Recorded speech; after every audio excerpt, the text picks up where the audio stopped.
Selamat datang di channel kami, Jejak Bertuang. Kali ini kami akan membahas seputar sekte Wahabi.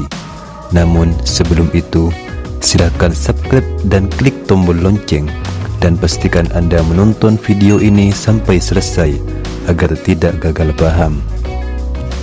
4 agenda Wahabi menghancurkan Islam dari dalam.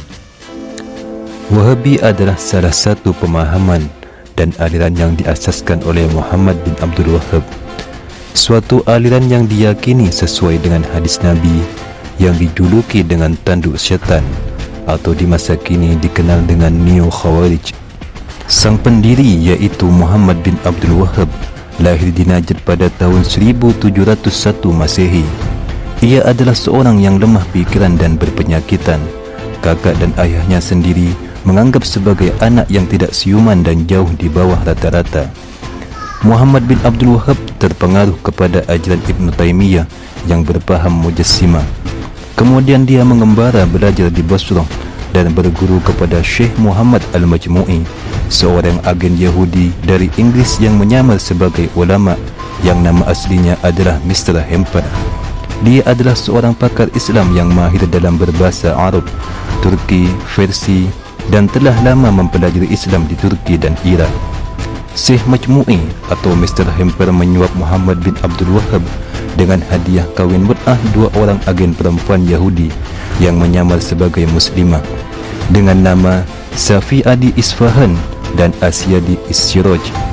Maka dengan mudah Yahudi mencatur atau membonikakan Muhammad bin Abdul Wahhab sesukanya, menyebarkan aliran baru sesuai dengan perancangan Yahudi. Hal tersebut berjalan sesuai rencana kerana mereka menemukan orang yang mudah ditipu dan diperalat.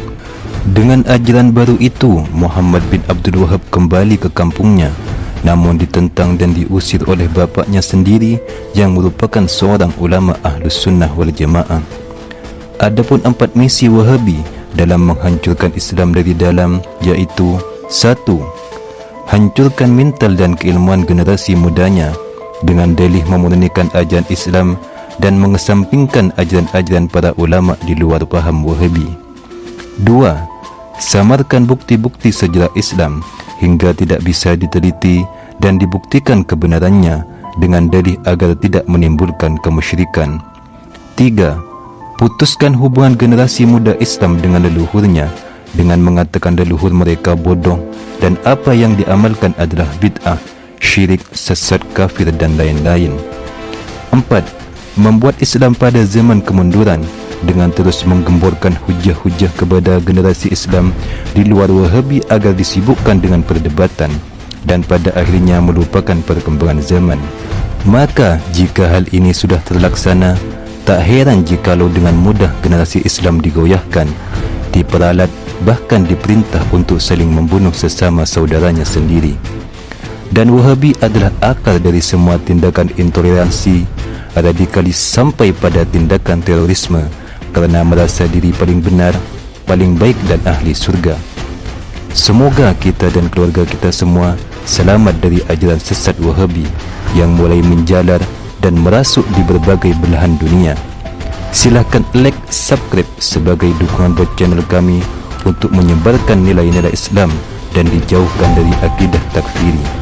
Jangan lupa pula klik tombol lonceng agar anda tidak pernah ketinggalan video kami, serta komentar sebagai sarana untuk saling mengingatkan.